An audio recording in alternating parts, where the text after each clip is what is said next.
Welcome back to Just Giants with Grump and the Cranky Fan, your favorite Giants podcast. I'm your host, the Football Grump. With me, as always, is Mike, the Cranky Fan, and we are ready to recap the 2025 NFL Draft. In my overview, general opinion, I think that this draft was incredibly well selected. It was just about exactly what I would have done given the way the board fell, including the trade up for Jaxson Dart. But I am interested to hear what everybody else thinks. Joe Schoen has definitely been criticized for his offseason moves, including the draft of late. So this is really important that he nails this one. Cranky Fan, how are you doing? Well, I'm transitioning from a terrible lightning loss tonight, so you guys have to forgive me a little bit. So I'm going to be a little pissier than normal, but I'm gonna put that aside because the weekend the Giants had will make me feel better. I am not going to go full. We've won the offseason. We're going to the Super Bowl mode like some of these other shows have been. It's kind of interesting. Something go around the dial and listen. But I think it's exactly to the point that you made, based on the way the board fell, the way, getting value for picks, getting uh, positions that we needed, improving depth, improving, overall talent level. I think we did a fairly good job, and I'm overall pretty pleased. So we posted our day one reaction real late at night on Thursday night, and you were not feeling the trade so much, and like I think that's warranted, right? Like, so kind of brought this up is really the trade and the trade value is a no-brainer to me, right? So like Yeah. you're making a move for who you think is your guy. You're at least betting on as your guy, and by you I mean a head coach who was hired specifically for his quarterback evaluation and development, Mhm. right? In addition to just being an offensive mind. So this is who you think you're getting. This is what your analysis says you're getting. And you're giving up this year's compensatory third round pick, which is 6 picks away from your fourth round pick, and then Mhm. next year's third round pick. And that's what you're giving up. And that to me is no brainer. But really what you're deciding at this point is that you are making the decision that specifically Jaxson Dart is the person that you want. So you now have to move out of pick 34. And that decision really is you're deciding that Jaxson Dart is the guy over offensive line upgrades. Because really that's where I think there was the sacrifice. And I'm not saying that that's wrong, and I'm not criticizing that. I'm just saying that was the decision that kind of had to be made, because you had to know with the defensive line depth in this draft class that would be kind of the thing that was more likely to be available at pick 65. And we're gonna talk about Marcus Mbow that they got in the fifth round, etc. But really, they had to know that by moving up from 34 and not picking again until 65, so from 25 to 65, 40 picks. You know what I mean? It's You, over around, yeah. all the offensive line help was going to be off the board, and I think does that better articulate what you were upset about? Because it was really late, and I could sense like there was merit to your frustration, but it didn't sound like you were making sense. But I think that I Yeah. thought about it a lot, and I was just like, because Well, another common theme. We were coming off another lightning loss that night too, and it was late, and I was tired, and I was a little annoyed. Um, yeah, at first, initially, again, as I was driving back from Tampa, heading back, that's when the news of the trade happening, and you're hitting information as you're going. So I was just kind of like, what are we giving up for this? But then, once the dust settled in, I kind of moved away from what did we give up to do it to kind of more my theme of, what a general manager and what a head coach really offers an organization going forward. And they can, I said this, I've said it time and time and again, they can do one or two things. They can sell you on wins, or they can sell you on hope. And making the move and getting Jaxson Dart, you know, they the moves they made for 2025, Russell Wilson, Jameis Winston, whatever, that's to stabilize this team. It's not really selling wins. I mean, it's selling a higher floor than we've had. which that may be enough to save your job, but it's something with this team where we've had such a low floor last couple of years. Jaxson Dart is the quarterback that they've invested in that is pretty much, as long as this regime is going to be here, my opinion will be that's their guy. Now, I can't look into the crystal ball what will happen in 2025. If everybody gets blown out, I think all bets are off. But, unless we fall into like the number 1 or number 2 pick next year and, a can't miss guy, whoever that quarterback becomes is available, this is the future. And my jury is still out if this is the guy that's selling me hope for the future. And, I think that's a fair way to look at it too. I don't think anybody should look at, as soon as the draft happens, think, oh, I'm set for the next 10 years or I have these definitive things. I just think my calculus of hope is not as guaranteed as, maybe some of the other possibilities. And that includes even waiting until next year to get that quarterback. So I'm still kind of, I don't know. All right, well, let's see what happens. They made their move. They didn't mortgage the farm to get him. The rest of the draft, I'm pretty happy with who they got, the value they got, the needs. A couple of things that we'll talk about as we go through the draft that I wish were addressed a little more that weren't. But you can't solve the world's problems in one particular draft or one free agent class. But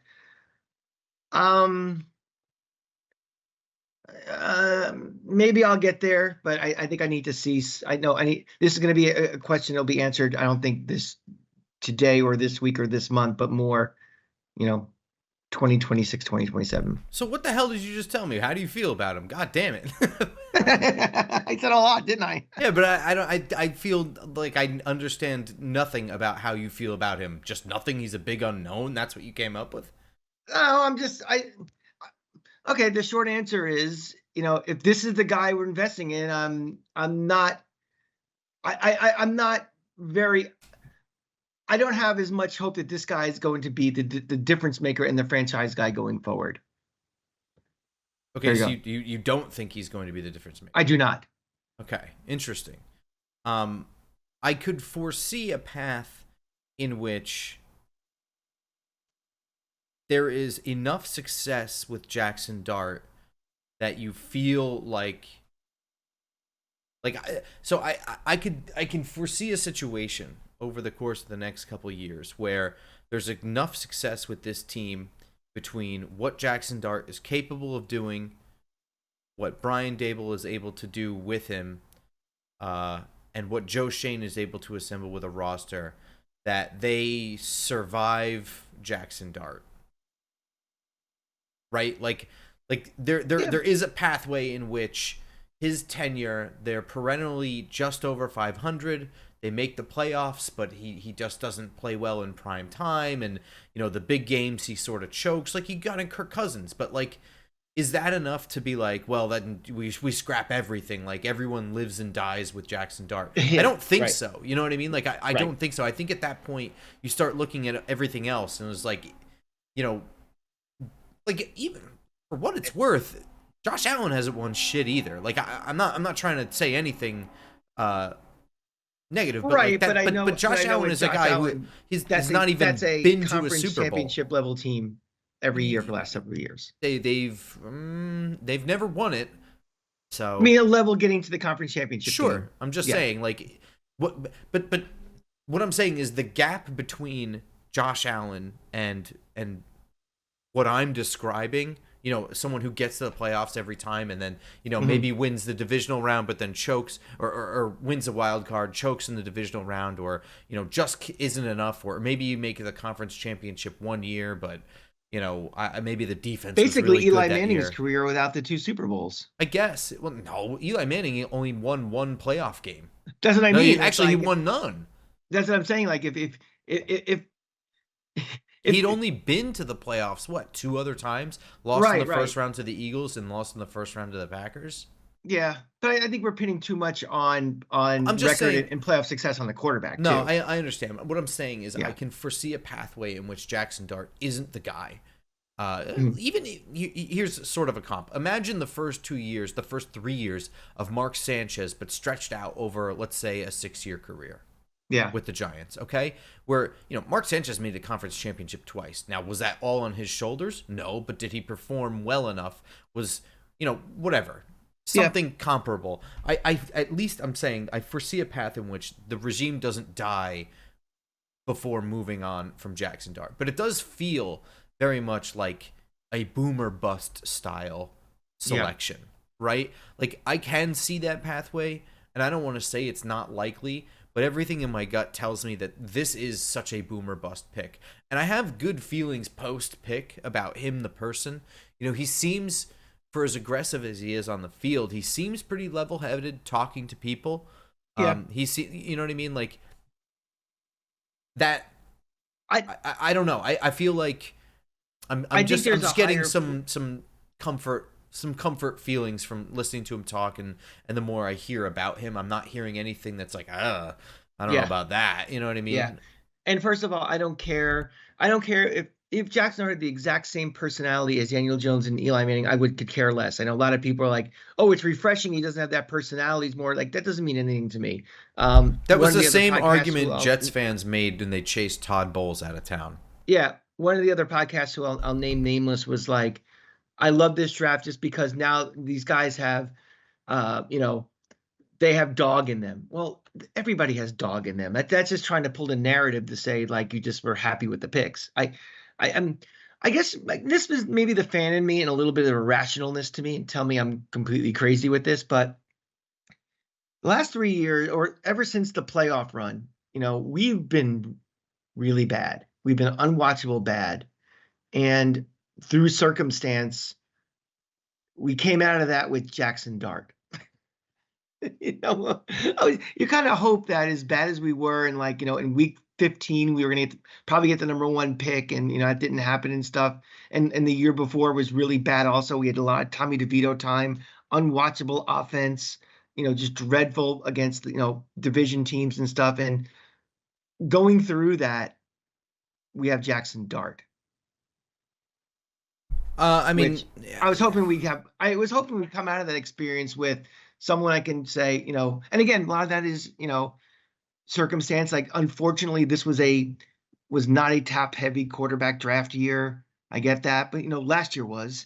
And well, but let me talk about that, because I agree. Yeah. I understand where you're going with that. Like, it's not sexy, but I'm going to be completely honest. Mm-hmm. I don't. The most likely other quarterback that they ever would have gotten, it seems like, is Drake May, and that is a stretch. And like, I understand what you're saying, right? Like, winning games in the certain point, just like as bad as we were just never in the position to take the best guy. Like, I get what you're saying, right? Yeah. But the only other logical scenario seems to be Drake May, and that is a sexier name, and people like that, and they're like, well, that would have been better. I don't like Drake May. You know what I mean? And I'm perfectly comfortable being completely wrong, and like this being a old takes exposed moment where Drake May has a Hall of Fame career with New England, and I was just 100% wrong on him, and Jaxson Dart's a total flame out. I didn't get the sense that Drake May fit really what Daboll wants to do. And I understand the shortcomings with Jaxson Dart, okay? But he does fit the mold with what Brian Daboll likes to do. And you know what? I was dead fucking wrong on Josh Allen. I thought Josh Allen couldn't hit the side of a barn, and that I remember the talks. We were all betting on this big arm, and that's it.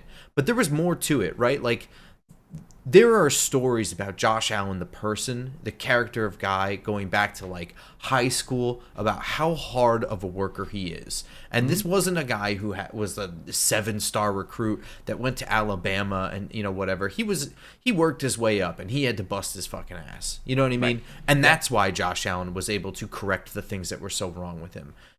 Given what we know about Brian Daboll's eval process, the fact that he picked Jaxson Dart makes me feel a lot better about what I see or what I hear from any other talent evaluator. Like, I don't really care what Mel Kiper thinks. Not in the least. Not in the least.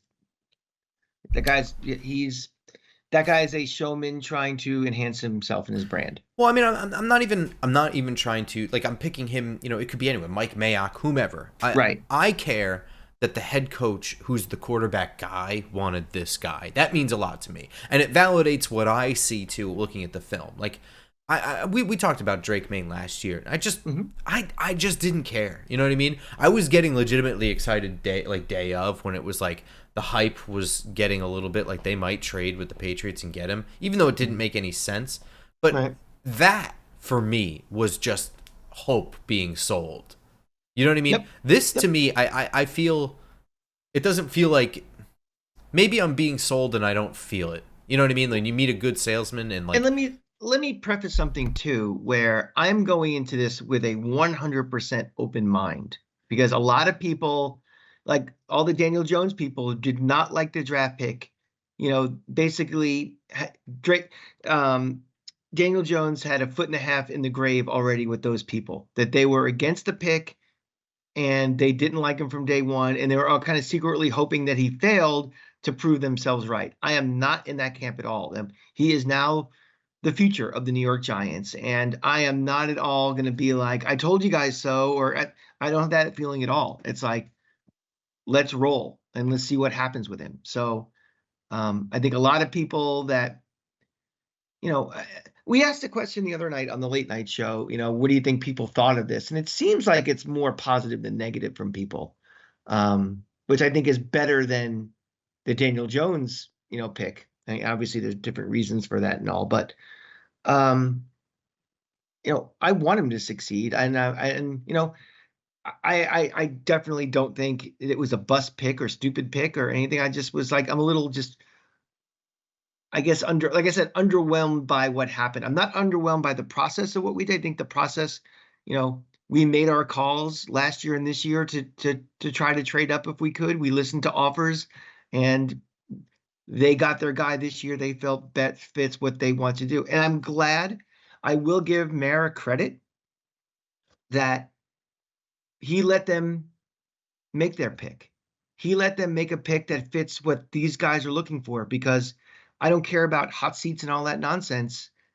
You're the general manager, you're the head coach until you're not. And as long as you are, you build a team and you coach the team in your image and what you want to do and what your plan is to be successful. So we are still executing that plan. It's kind of what's past his prologue right now, because, now they have their quarterback. And like you said, especially like Brian Dable, these guys were brought in, to get a quarterback, to groom them into their vision of what they want to do. So, now it happens. Now it's just up to this organization to kind of at least get to a point where they can save their necks to stay another year and another year to get that full grooming effect of this quarterback. It's a race against time, but I think the floor is higher now with getting a Russell Wilson and even having a competent backup, not someone where all of a sudden, the wheels fall off the wagon immediately because your starting quarterback is out. So let's talk about that. Let's talk about Jaxson Dart's place on this roster, right? So you have Russell Wilson signed through this year. You've got Jameis Winston signed through next year. In your estimation, what do you see Jaxson Dart doing this year, if anything at all? And what do you see him doing next year? What is Jameis's contract story? I mean, if we decide to cut him at the end of training camp? I don't think they're going to do that. I'm just asking. I'll look it up now if you. Oh, I can't. Hang on, brother. Why? Talk. I am wondering. I don't think it's completely out of the realm that, if Jaxson Dart really picks up the playbook early, and they could potentially say you're the number 2 quarterback. I do. I think it's outrageous. You think it's outrageous? Yes. I mean, not for contract reasons. Well, the contract reason is they're paying him $3 million, but if they cut him, it'll be 5.5 or 5.25. So they'd be paying him more to cut him than they would be to keep him. Or even becomes number 2 on the depth chart potentially. I just don't see it. I don't necessarily see it either, but I think there's a possibility of it. There certainly is. I mean, I don't think Josh Allen, I believe, started week 3 or something like that, and I don't think that was the plan. But they also, I think that Joe Shane didn't want to replicate the situation, and I'm sure Brian Dable didn't want to replicate the situation of being behind Nathan Peterman or whoever the hell it was. Somebody Right. sucked. Because I don't think Jaxson Dart is such a complete project where, it's almost like taking a redshirt year. Like no matter what, you're not going to get on the field. You are going to have a clipboard in your hand for the entire season, and that's that. No, I would actually expect something closer to Patrick Mahomes, where you've got something like at the end of the year, the last 4 games, something there. Yeah. But I mean, what do you think happens if Russell Wilson, has a shoulder thing mid-game? Oh, Jameis comes in. Yeah, for 100%, sure. Yeah, 100%. but and so that shoulder thing keeps Russell Wilson out for 2 weeks, plus that game. Yeah. Just I think if Russell Wilson goes out for like 8 to 10 weeks or something. Oh, in that case, I think Jameis starts for a while, and then it becomes kind of, we'll see how everything goes. Because that's what I think. That's exactly what I think. Because I think, in all honesty and all realistic expectations, if Russell Wilson is out for 12 weeks or he's out for the year with some sort of injury, we're not making the playoffs, right? Yeah. Oh, yeah. So the question becomes, okay, in everybody's mind, we're turning the page on 2025. We're looking for next year, and I think you don't say, okay, next week, season's over, next week Jaxson Dart is starting. But I think you begin the process of a transition with a target of, okay, in 4 weeks, we want to see if he's ready to take over and get him some snaps. Yeah, and I think that all is dependent. I think it's less dependent on the trajectory of the season and all that than it is of Brian Dable's assessment of Jaxson Dart. Like, I think if Dable feels comfortable, that's what happens. But I don't know. I don't see a panic where it's just like, oh, Russell Wilson gets hurt and our, let's just say, I don't know, 6-2 or 3 start is now becoming like a 500 season. Shit's falling off the rails. Like, I don't see them throwing in Dart just because Jameis is floundering. They'll put Dart in because they feel like Dart is actually ready. Yeah, I completely agree with that. Okay. I completely. If they're 6-3 going in, I mean, you go with Jameis Winston and you ride Jameis Winston. I think if they start off the season 2-4, and then Russell Wilson is out for the year for something, I think you have a bridge of Jameis until they feel he's ready, and then he plays. But I also think that there's a chance that in that scenario they never feel like Dart is ready, and then they just wait for those last 4 games of the year. Because what you're illustrating, let's just say Jameis is just under 500. Okay, so they're 2-4. Russell Wilson gets hurt, right? Yeah. And then so that's 6 games in. So we have to get to week 13. So that's another 7 games. Let's say Jameis goes 3-4. Yeah. So then they're 5-8. Are you putting Dart in because Jameis is so bad at 3-4, or are you putting Dart in because you feel like Dart's ready? I think you're putting. I think maybe if there's 2 weeks left, you'll put Dart in because they don't matter anymore. Or you put Dart in because he's ready. I think as long as there's a whiff of the playoffs, you're gonna ride Jameis. Yeah, I agree with that. They're not gonna play around with, because again, in my scenario, Jaxson Dart is preparing for 2026, and you don't prepare for 2026 when you still have something to play for in 2025. Yeah, I mean, like, aside from all that, like, there is a ton to work on. Like, I don't want to rehash the whole thing. Like, but there's a lot of mental game stuff. There are some things that are slightly underdeveloped for the SEC level with him that already has a built-in huge jump from college to the National Football League. Right. So he's got to do double duty on some stuff. So like I don't want to minimize that, but I do think, you know what I mean? Like, even, yeah, I do think that the last 4 weeks of the season are prime Jaxson Dart time, and that and preseason is going to be fun. Yeah, that timeline kind of sinks what I'm talking about. I mean, if Russell Wilson gets hurt in week 1, and in the first week of the season, Jameis would have to completely fall off a cliff for this team to be out of playoff contention altogether. And then you start, okay, now we're going to start preparing Jaxson Dart. So you still have a long, long runway before that's even a thing anyway. Let's move to Abdul Carter. Yes. Um, let's give me two things here. How do you feel about the pick, given where they were, and where do you see him fitting in this roster?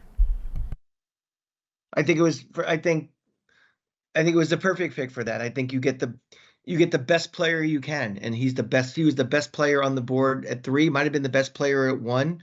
Um, this team, when they were successful, they had multiple really good players at certain positions, and if this guy is as good as we project him to be, he'll be a giant and he'll be a stud long after Kayvon Thibodeau is here or Brian Burns is here.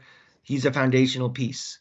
And it's hard to get foundational pieces in this league, especially on rookie deals. So to me, it was kind of a no-brainer getting him.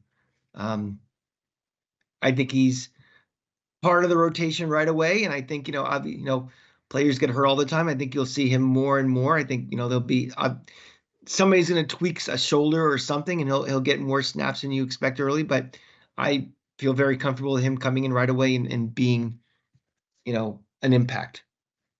Yeah, me too. And I think everybody. I haven't plugged this at all.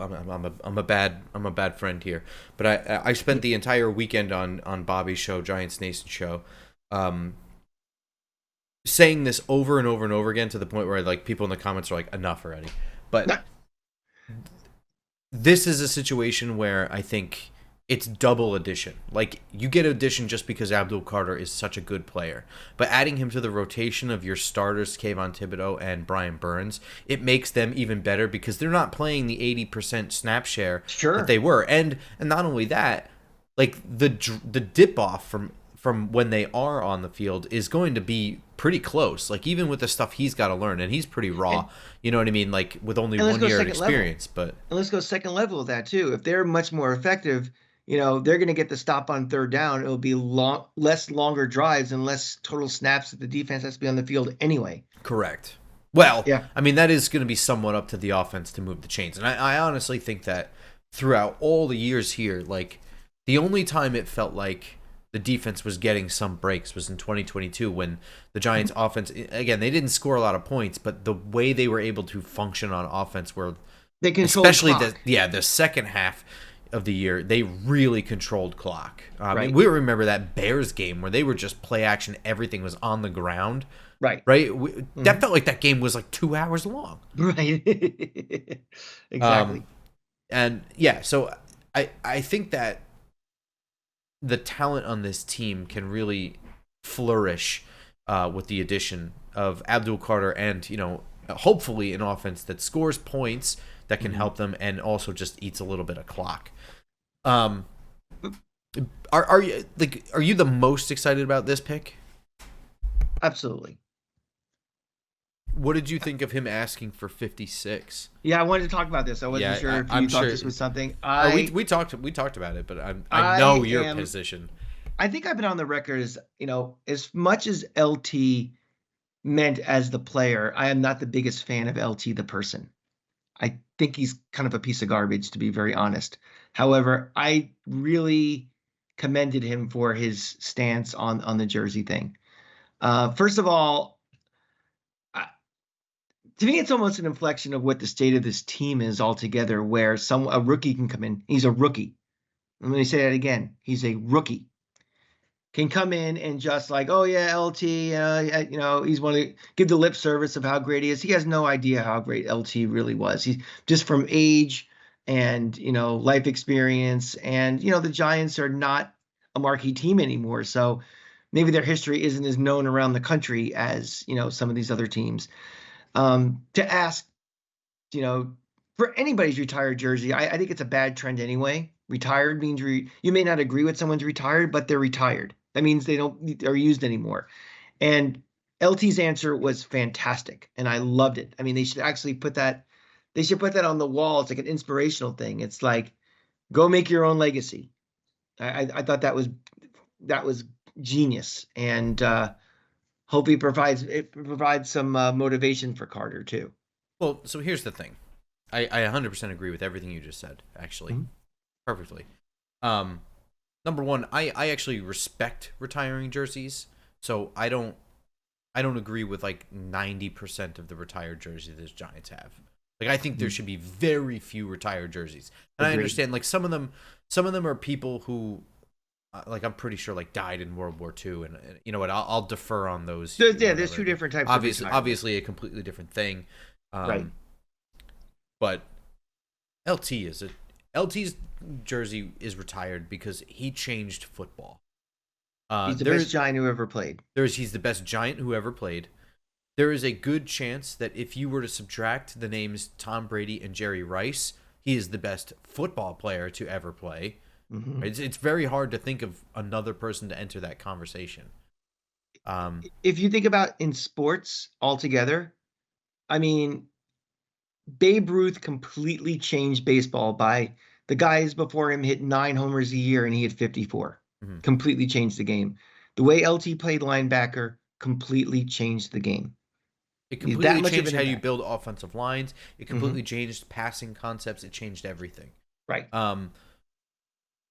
I also respect retiring jerseys, so I never would unretire a jersey. I'd also never retire a jersey that I would ever consider unretiring.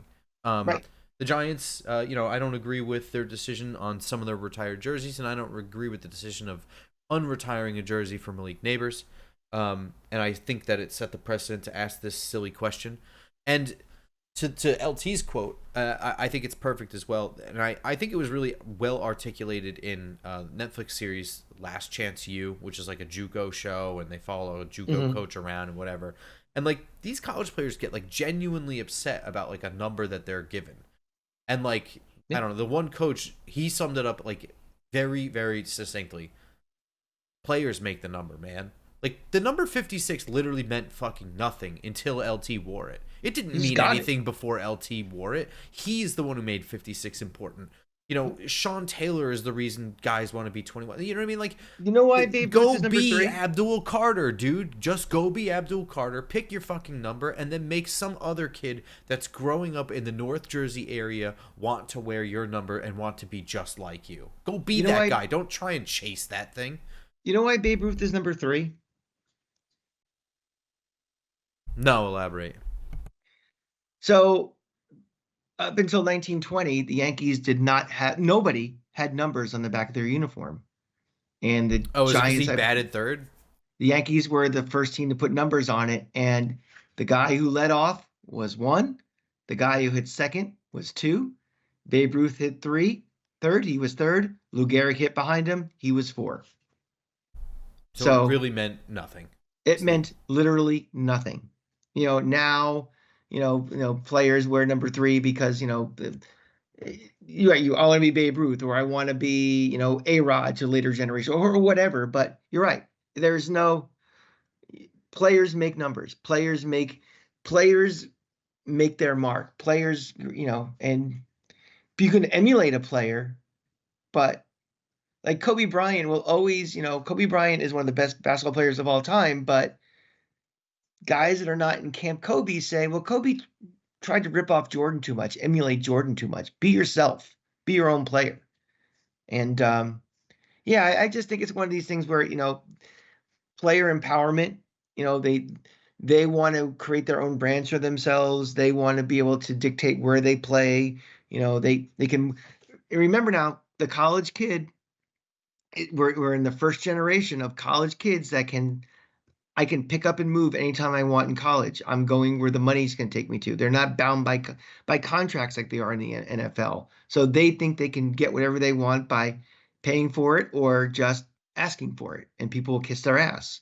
And guess what, rookie? You're in the NFL now. There are rules. There's tradition. There's history. Those things matter now. So well, I mean, yeah, I think that's the other thing too, is that like, do something before you ask LT. Like I respect him going to the man himself and asking him, which is, I don't believe the same story that happened with Malik Neighbors. Like I think Malik Neighbors just like wanted number 1, and that's what he told the Giants, and he sort of made them figure it out. I think a story I heard was agent talked to agent, and then agent told LT, and LT said, "Let me talk to him personally," and then they had Well, a regardless, one-on-one. you know Yeah, what I'm saying. yeah, But like, be get play 3 years, get your big contract extension to stay with the Giants, and then have that conversation. You know what I mean? yeah. Like coming in, like you played 1 year at edge, dude. I don't even think you're as good as Micah Parsons. Like it is sort of the comparison, but like even that, it's just like That's a lazy comparison a little bit too. no, I think it's more than just the fact that they both went to Penn State. Like they both move kind of similarly. It's just that Yeah, Micah Parsons, I think, was just more instinctual. yeah. And Um, also, while we're kind of, criticizing this, but I think this is a rookie thing. I have no ill will towards him. I don't think any less of him. He's no, not no, going to no, be no, on my no, bad side. None of this stuff. It's just no. kind I, of I, I actually don't care about this stuff at all. But it doesn't mean I yeah, don't have an opinion on it. That's all. right, exactly. Let's flip down though. We spent Yeah, enough time on round one. So yeah. Darius Alexander, third pick 65, defensive tackle out of Toledo. I don't know if you heard. I'll just give you like the brief rundown. Mhm. He has really, really long arms for being a guy who's only 6'4", 34-inch arms. He had the second most bench press reps out of all defensive tackles. Really quick out of his stance, but he is 25.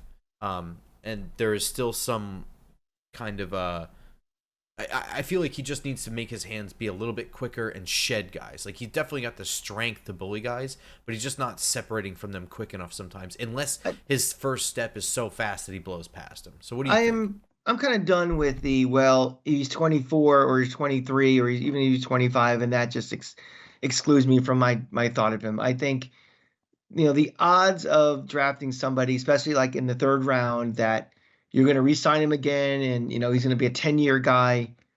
It's just the odds are against that normally. So I think you get the best player you can and have him. You know, he has a maturity, a physical maturity for being older. He can probably plug and play right away, and he's a man more than some of these kids are still boys. So that doesn't bother me the age. Um, I wanted to come out of this draft as close as I can to where the ball is snapped, and getting a defensive tackle in a position of need, at least depth wise, is important to me. So I'm happy with the pick at 3. Nice. I was curious on that for you. Where do you think he's going to be in the rotation here? So we were kind of floating out the idea on Bobby's show on the live stream, since we were kind of Mhm. reacting to it live and kind of just soaking it all in. The Giants have dumped a ton of money. Not I get a ton of money. I mean, they've purchased a bunch of They've got a bunch of assets. assets they picked Yeah, up yeah. for it. Like Jared Ledbetter and Golston and Robertson Harris and all these other dudes. Raheem Nunez Roaches might just be cut. I think he's in a position to battle out to start. Yeah, I mean, I don't know the logistics on the timetable, right? On where the savings is in terms of when you cut him, pre Hmm. June 1, post June 1, if he's going to go all the way to the training camp. Because I mean, they do have to clear some space to sign the draft class. Now they could probably do that. They need to like find $9 million, which could be as simple as restructuring one contract. I don't really know. Right. Um, but maybe it's not. I mean, like the savings need to happen, and Nacho hasn't been really a needle mover here. He's been Right. sort of like a gap filler. He certainly hasn't filled any shoes of Leonard Williams or anything like No. that. I think he'll get every opportunity to start. I think he'll be in an open competition, and again, being a little older means you're a little more physically, mature. So it's not like we got to get this guy into a program to be up to. That's I true. think Yeah, 6'4", 305 pounds. He's already bench pressing pretty high. I mean, like in terms of getting bigger and getting stronger, I don't think that there's a lot that needs to be done there. So that's a yeah. good point. So I think he's going to compete to start, and I wouldn't be shocked if he actually does. I said before we got a bunch of bodies, but right now it just feels like a bunch of dudes. Well, I think the more likely thing is that he's probably the the third guy in the defensive tackle rotation. I mean, it's obviously more complicated than that. You know what I mean? Like, Hmm. Hmm. it's going to be where they line up and what kind of front, and of course who they're playing is going to Right. uh, all factor in. But I think Injuries. yeah. Oh yeah. Well, I mean that goes without saying. But Yeah. yeah, I think it's going to he'll be plenty involved in that rotation. And what's really important to me, you know what I mean, is Mhm. like there's a clear reason he was picked 65th, and Mhm. there were other guys that I think were better at defensive tackle, but they were gone by this point. But Andre Patterson, the defensive line coach, wanted him, and he's such a good coach. He's developed the defensive line really really well in his time here. Uh, so that was a strong endorsement for me personally. Mhm. In the fourth round, the Giants picked Cam Skattebo. I'm trying to get a nickname for him as Cannonball Cam. I think it's cool. Um, Okay. but so I know Arizona State is not really one of the schools that you're typically watching, but Well, they did actually, I make a strong run here. kind of did quite a bit because my sister-in-law went to Arizona State. So when we were out Thanksgiving, I watched that entire Arizona State Arizona game, and I saw him, and I was pretty impressed. Like, damn, this guy is he's a hard runner. He runs. They always say runs violently. He seems like he runs violently. Um, One of those guys where you know I think actually thought at the time, well, if running backs weren't so undervalued, that this guy would be a pretty high draft pick. Like, but in today's day and age, you don't want to pick running backs in the first round or something because of value things. But I remember thinking this guy could be a pretty interesting pro. I wasn't really thinking so much for running back on my radar for the Giants this year. I think when we did our little analysis by position, we were like, it wasn't a need to draft or use a premium draft pick with it. And what is he, 105? So that was the last of the premium picks that we said. But Yes. um, the whole running back room is better today with him. Yeah. And So it's interesting because we did say that, mhm, like, but at the same time, I've been railing on this for years. Like the Buffalo Bills before Joe Shane came here, and then even in Joe Shane's time here, like they just pick a running back every year in these middle rounds. Like, yeah. thankfully Joe Shane has been later than Brandon Beane, where they were picking some guys in the second round. You know what I mean? But here with the Tyrone Tracy in the fifth round, and uh, oh my God, who's the guy we don't like? Eric Gray in the fourth Or round, Gray. and now Cam Skattebo in the fourth round. For me, I guess especially when I was doing the mock draft, and then when it became live, and I'm looking at the way the board is falling, and the fact that they did a top 30 visit with Cam Skattebo, it didn't seem like very far fetched.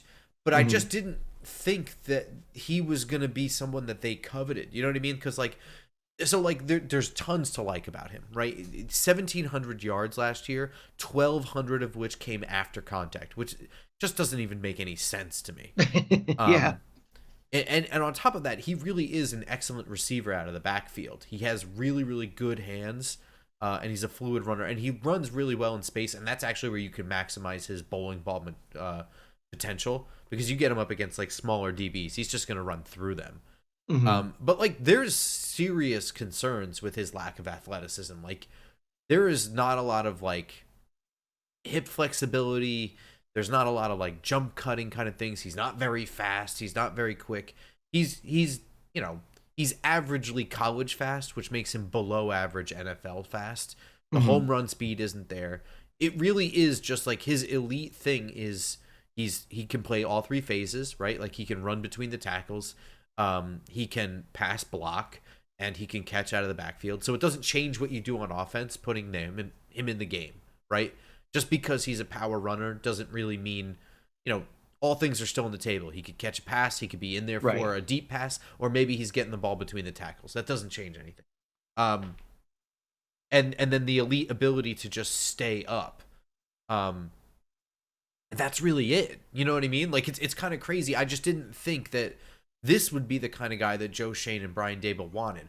For me, I saw him as a nice compliment to Tyrone Tracy, but I Well, thought that was me being far fetched. You know what well, I that was mean? a question I was going to have for you was when Buffalo, when they drafted running backs every year, they were trying to build like a rotation of running backs, right? And different guys who complement each other. So, you know, I don't really know what, what the hell they were trying to do. I got to be honest, because like none of them, like Devin Singletary was there, I think the longest. You know what I mean? And then they did the Zach Moss thing while they already had Singletary, and that was confusing, and that didn't last very long. Then they moved on to James Cook. Like, all of these guys are premium draft picks. Mm-hmm. Um, you know, I don't really know what the approach is in Buffalo. I wonder if it's just that they feel like it's more profitable and or there's more value in drafting that guy and using him for 3 years and then ditching him before his payday and then just constantly kind of replenishing that room. Like, unless that's the approach, I don't really understand. Mm-hmm. But so how do you feel about him as his contribution to the Giants? Like, I know you said the whole running back room gets better, but do you see him like I guess the big question. where is he playing this year? I guess my question for you then is, how advanced is he for pass blocking? I mean, is he someone like we can't get him on the field right away because we have to develop his pass blocking skills, or is he good enough that he can? Because if he can, I think he'll be. I think he'll play a lot. Actually, I think him and Tracy. My prediction would be by midseason we'll get the majority of the carries. Yeah, I actually think that he's going to play a lot by midseason. I don't know about the Mm-hmm. majority of the carries. You know, I think Devin Singletary sort of lost some of the job by getting hurt. Where I think if Devin Singletary's healthy, he's I think he's better right now. You know what I Mm-hmm. mean? At everything that Cam Skattebo does except stay upright. I think he's. But as far as his pass blocking, like, you're not going to find someone that says that his pass blocking is good, but the things that are bad about it are very fixable, and the things that he does right are the things you worry about, right? Like, so um the things he does right is he doesn't make any mental mistakes. Like, you don't see him miss the guy that he's supposed to be blocking.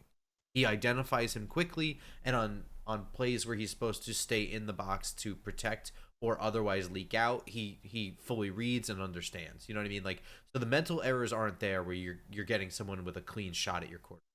That's number Mm-hmm. one, because that, for me, that's the number one concern I have with a running back that has, you know, like that. What am I looking for in pass blocking? Like, do they have the mental lapses? Do they know what they're supposed to be doing? That's number one. Number two Mm-hmm. is, do you even have experience? And the answer is yes. It was a very integral part of what he did at Arizona State.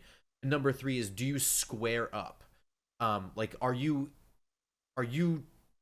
half-assing it, or are you facing the challenge head on? And he does face the challenge head on. Like, he squares up body to body and he absorbs the blow. Where he's not very good is, you know, just the mechanics of it. I think he's a little bit too high, and he tries to hit with really hard with the big explosion. So sometimes he'll lay a guy out, and other times he'll kind of whiff or just knock himself off balance. So I think it's more about getting him to stay patient and get his form in correctly to absorb the blow and explode into it and have a more impactful, sustained pass block. You know what I mean? So, like, the Mm-hmm. things that I usually worry about, I'm not worried about with him. But there are definitely things that need to be corrected. I think by midseason he could be functional. Yeah, I think that's the goal. I think. You think Eric Gray's still on this roster? Nope, I hope not. I agree. I hope that the running back room is um, Devin Singletary, because they're not getting away from Devin Singletary this year. We looked at the contract.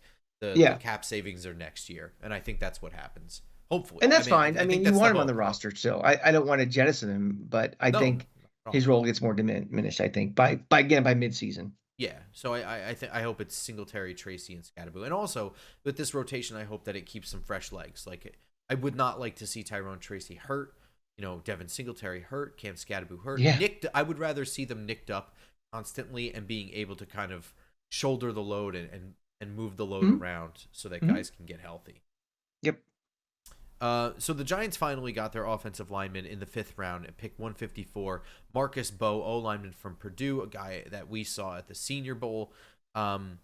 22 years old, had a season-ending leg injury in 2023, and I think right now that's the speculation why someone who is regarded very highly by a lot of people fell all the way to pick 154. I think a lot of the consensus was closer to, like, in the 70 range, Yeah. like a colossal fall, which doesn't really make any sense. Super, super smart, really, really athletic tackle, that just sort of is lacking the size and strength thing. Um, I'm curious on your perspective on Marcus Mbow, because it's not someone that I was super high on, but I in the fifth round, first of all, I think that this value is insane. Well, But second of all, that's my thing. I think when you're in the fifth round talking about linemen, it's kind of like lottery pick, like no, like lotto picks more than lottery picks, but like you might get a steal down there, but don't have very high expectations with someone down there. And if we can get someone who perceived value is higher than it is because of fears of prior injury or something, I think that's a solid pick for me. so And my expectations are, we're not getting a Pro Bowl guard. We're getting somebody that you know provides depth, and maybe he outkicks his draft status and is actually was more what they expected to be, like a 70 type guy who is more impactful. well, I think that he probably should have been drafted higher. I'm not really sure. It's easy Mm-hmm. to say that now today because I'm Right, banking only on my own evaluation. And right. in 3 years, we'll really see where he should have been drafted. But um, so I see what you're saying. Like, yeah, you can definitely look at this pick and praise the value and be like, well, the expectations aren't high. I guess the But you bigger can also, question. but my question for you really is, how do you feel about not picking an offensive lineman Well, until that's what now? I was just going to ask you that. I'm like, I offensive line, certainly depth, if not looking for a starting, trying to get like an impactful right tackle or right guard. Is we just talked about Skattebo, how he's a nice, addition to the running back room, but at 105, was there an offensive lineman that we could have picked there that has a higher potential to be a meaningful, impactful lineman on this team? And that's So I defer that's your that to question to you me. guys more, but I would have liked to have a lineman drafted earlier, have more of an So emphasis on it.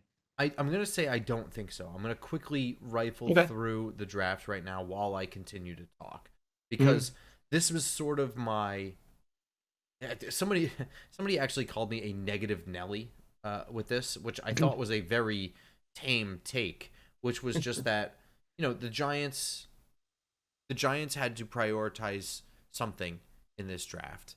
Mm-hmm. Personally, I had felt that they must come away from this draft with an offensive tackle to feel strongly about. Now, they may have done that with Marcus Mbow, but for me, what I noticed is when they chose to move from Jaxson Dart from 34 to 25 to get Jaxson Dart, that span of time is where all of the offensive line talent went.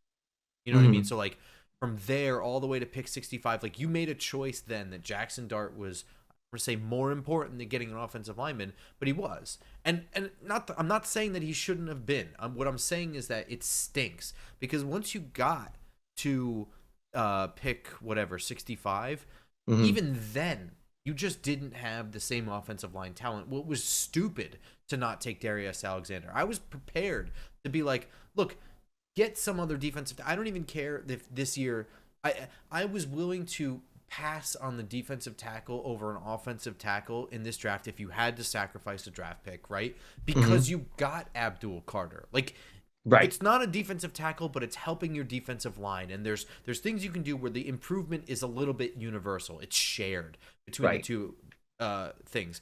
There's no improvement on the offensive line. So basically, they made the right choice, in my opinion. The quarterback is important. This is the one that your head coach wants.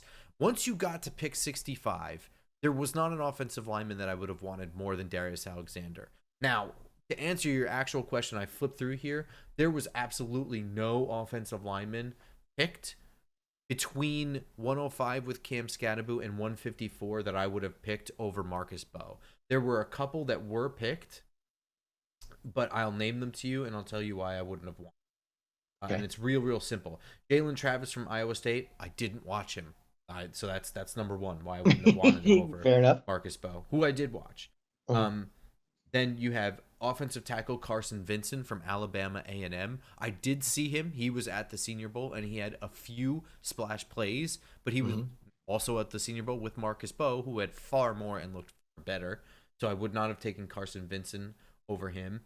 And then the other one who was taken just before him by the Cincinnati Bengals was the guard from Miami, Jalen Rivers, who was also at the Senior Bowl and stunk out loud. So it doesn't make any sense. I'm not really sure why Marcus Mbow fell. I'm very happy that they were able to. I don't even really understand how they're able to walk away with Marcus Mbow, but I'm not. I'm tempering my expectations, even though this feels like the right pick. It's what I would have done because I felt this way about John Michael Schmitz and Jalen Hyatt. Where it was just like Jalen Hyatt third round. If it doesn't work out, it doesn't work out, and that's still how I feel. But sitting there, it was like, there was talk of him going in the first round, but the Giants got him in the third. What a steal, blah, blah, blah. And I overhyped it. For now, I'm just going to say this is exactly the pick I would have done. I have no criticisms of it. I hope that it works out. You know what I mean? Fair enough. Yeah. And then in the 7th round, we can take these as a collective, right? Yep. 219, they picked tight end Thomas Fidone, the second from Nebraska, who was a higher high school recruit than Brock Bowers, higher rated. And they took defensive back from Oklahoma State, Korie Black, who is 6 feet, 190 pounds with elite speed. I believe his pro day speed was a 4.35. So take that with a grain of salt and just call it an even 4.4, and it's still elite speed. Fidone, I think 7th round, you're just taking a flyer on a guy with huge athleticism who had a very, very unfortunate start to his college career. Gets highly recruited, tears his ACL, and then he re-tears it. So only really played in 2023 and 2024. And you can see that he is actually pretty talented in that he runs a variety of routes. He was lined up all the fuck over the place in the slot, in an H position, and in line as a Y tight end. And he does everything. And he blocks, he pass blocks. He runs a variety of routes. He's just not very good at running them. He's not super fast. He's not super explosive. In and out of his breaks, he's sudden, but there's just the footwork is choppy and slow, and it's just. But he's 6'5". He's got 34-inch arms, and he's really good at reeling in passes. So I think that this is a practice squad guy. I'm not even sure that he's. I don't think he's a special teams guy this year. These are flyer picks. What I'll say about Korie Black, the defensive back from Oklahoma State, he played corner, and where a lot of his deficiencies, I think, came is that he's just not very physical along the route. He doesn't stay in stride or in the hip pocket with a defensive back, with a wide receiver. He plays a lot better off, and because of that, he just allowed a lot of completions. But you can see the traits there, right? And I actually think that this is a chance for him to transition to safety, where I think you can let that elite speed let him fly around. And I think this is actually a similar stuff, which I was saying this to Bobby, just off the cuff, I'm looking at him and I kind of feel like this is his pathway is safety. I think there's a natural transition there. And right away, this is a special teams gunner. You know what I mean? Right away. With the super speed. Yeah, exactly. He has a pathway to the 53-man roster, I think. And does he have any return skills at all? I don't think so, but he does have a lot of pass breakup skills. You know what I mean? I know that doesn't translate to special teams, but when I said it to Bobby, it occurred to us that was basically the same pathway that Jason Pinnock had. A transition to free safety. He was I think he was a undrafted free agent by the Jets. Maybe he was a 7th round pick. He ended up being cut. Nobody really wanted to cut him. It was just sort of a numbers game. And then he actually had a home at free safety with the Giants and took a payday. You know what I mean? Right. So, or some kind of payday. I don't know how much. You remember? I don't remember, no. But yeah, I actually see a pathway for Korie Black. I wouldn't be surprised if he does or does not make the roster. Yeah.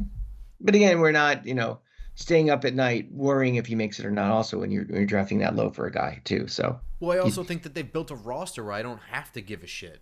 Exactly. Yeah. Jason Pinnock signed a $2 million contract. So the payday to me and you, but yeah, that's a payday for me for sure. Right. Any lingering questions from this draft? Do you feel like something was horribly ignored, or what? What's your? Just give me your gut feeling. This doesn't have to be a draft grade. Just how do you feel? I feel solid. Again, I wish we would have addressed the offensive line a little higher up. But other than that, I feel really solid about it. I think we got a franchise guy in Abdul Carter, and there are not many franchise guys in this league that I think would be a potential all-pro quality guy, and we got that. We can take, I think from a perception standpoint, putting your foot in the ground and saying Jaxson Dart is the guy that is going to be our future quarterback, I think that takes noise out of the system a little bit for right now, especially until he starts playing. I think that does sell hope for people. Maybe not for everybody, but for people. I think it's, some drafts you come out and you're like, oh, too many flyers. We went heavy on something. I think this is I think it's a solid draft. I always do the thing. We're going to be a better team tomorrow than we were today. I think this is a better team than it was, Thursday at 7:00. I know it's a little early to ask this question, and there's still a second half of this and whatever, but Mhm. I got to be honest. Like overall, I don't have a lot of criticisms about the offseason in its entirety. That was something I was going to actually bring up with you as a topic for like next week's show going forward. Is Yeah, I mean we can really assess dive the into roster it next now. week, but But like more I'm like just assess saying. the job. Assess the job. Wait. Like, Yeah. I need 2 minutes here. I'm sorry. Yeah. I forgot we haven't done this. I need 2 minutes to gloat because Go ahead. we haven't done this yet. Floating corner. Go ahead. What did I say like last episode? That way back in like February, I predicted two things.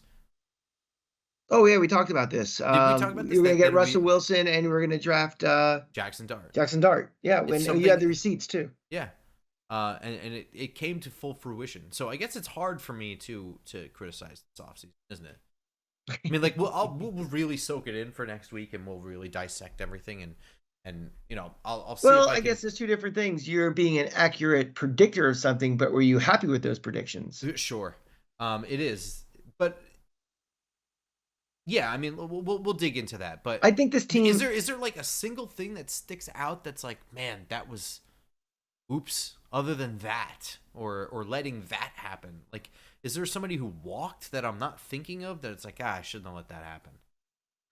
The biggest thing for this offseason for me, and it's going to sound really stupid, and you're going to tell me to shut up, is this offseason to me is always going to be haunted by the fact that we beat Indianapolis. As I would rather have Cam Ward than Jaxson Dart. Sure. And I would rather, that's and that's the end of it for me. I'm never going to go back to the, hey, after 27 games, Cam Ward has done this and Jaxson Dart's done that, because obviously everybody's in a different situation. But I know we've debated quite a bit a couple times about the impact of that win, and we'd rather be drafting here or there. Now that the dust has settled and we have Jaxson Dart, I still would rather have Cam Ward. But we move on with our lives, and that's the end of that.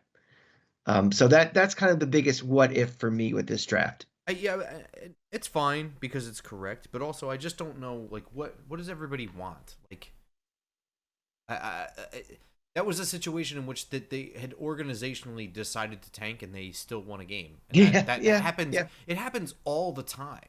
Also, like, I mean, like, you don't notice it because it's not your team, but every year this shit happens. Oh, it happened 3 times this year. I mean, right? I'm just saying, like, it happens all around the league all the time because tanking is something that, we've discussed this before, and I don't want to like go too crazy. We didn't purposely fuck up. We just fucked up. You make the roster moves to make your team mid-season not good, or even at the very beginning, and you just you're like, because the coach still has a job to do. You still play, and players play. Yeah, exactly. And that's what I'm saying. Like, players are playing for jobs. They are getting beat up out there. There is not, like, if you, the player, start dogging it, you are going to get creamed out there. I don't think it was an organ. I mean, no. I mean, what I'm saying is that this sort of thing happens. It because I know what you're saying. Like, it's going to be haunted by that, and you're right. It is. And I agree with you. I would rather have Cam Ward. I would have rather been picking first in this year's draft. He's also Cam Ward. He's not Andrew Luck. He's not Peyton Manning. He's not Jesus Christ. He's Cam Ward. But I am agreeing with you. But I also think that every year there's a team that accidentally wins games because the gap between the worst team and the best team isn't really that huge. Yeah. So you're saying it's going to haunt them, and you're right. But other people are criticizing them, like they shouldn't have won that game. It's the fault of No, this no, no, no, person and no, no, that no, no, person no, and no. this I'm not. person. That's unrealistic, and Well, that's there's not the also way the people world that works. just claim that they're not tanking because they did win that game, whatever. And it's just like coaches don't tank. Coaches have a Players don't job to tank. do. The GM makes it so that the roster isn't good enough to win games. That's how you tank. Drew Lock was playing for his next contract. And so was He was playing for everybody. his You know what I mean? survival in the league in that game. Everybody who wasn't was basically on IR. Right. Right. I mean, that is tanking. So Malik anyway, Neighbors had a monster game in that game because he was trying to get personal accolades, the first rookie to do this and to do that and stuff. Players play, coaches coach. of course. When from kickoff to final whistle, that's what they do. So yeah, but you're right. And also as a side note, everything you're saying about Cam Ward being Cam Ward, not Andrew Luck, 100% true. Totally get it. Not disagreeing with you. I think he's going to be really, really good. The way Yeah, he Kim Ward's just, he's gonna be better than but I Jaxson mean, Dart in his career. just I'll as put a money on that. new take. I just the way he showed up to the draft, just super duper humble. Mm-hmm. He just. I am not saying there's anything wrong with celebrating your big night. However, he just strikes me as the guy who is there to fucking. You know what I Didn't mean? seem like a guy from the U. I'm just saying. Like, I'm That's just saying that's a tip to a cap to his feather or Yeah, no, whatever. I hear you, but I'm just saying, like, there are things with his game that need improvement. This is a man who wants to be better. I can just, it's the way I feel. I don't know if Tennessee is the place where that's going to happen for him. Mhm. I'm just saying, if it We doesn't don't know if the happen Giants would immediately, have been the place for him to happen. not at He all. Yeah, he could have ended up exactly like Daniel Jones part two, where he had two head coaches and four offensive coordinators and a crappy offensive line. We don't know.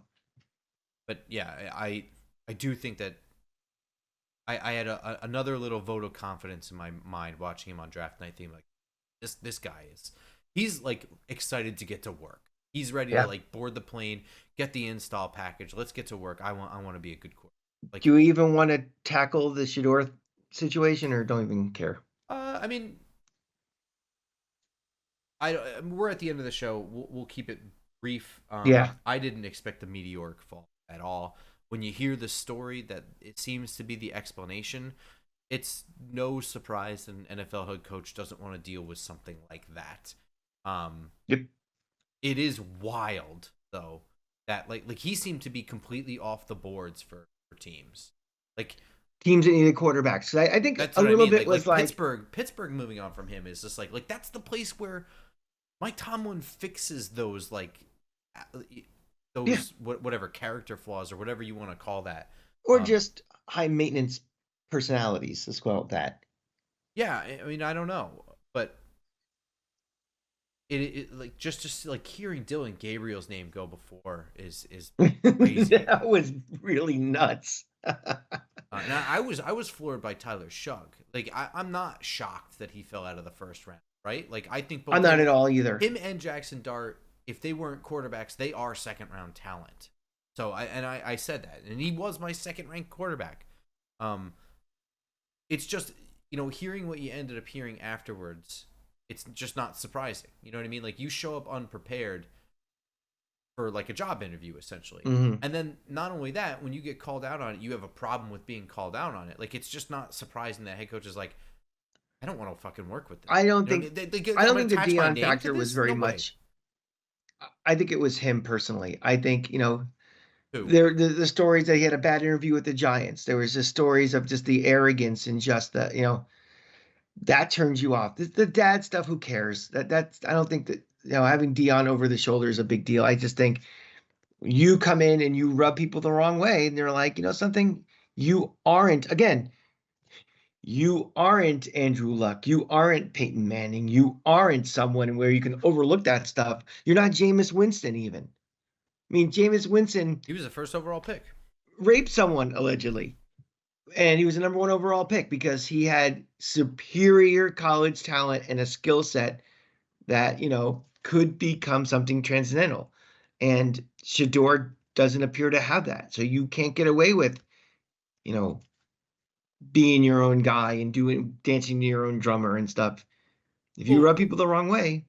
So I actually think that him going to Cleveland on such a cheap deal actually is like a good formula for him, right? Like I don't even know. Like you have to think about how Cleveland is tied up with the Deshaun Watson contract for so long, Yeah, and it's so much money.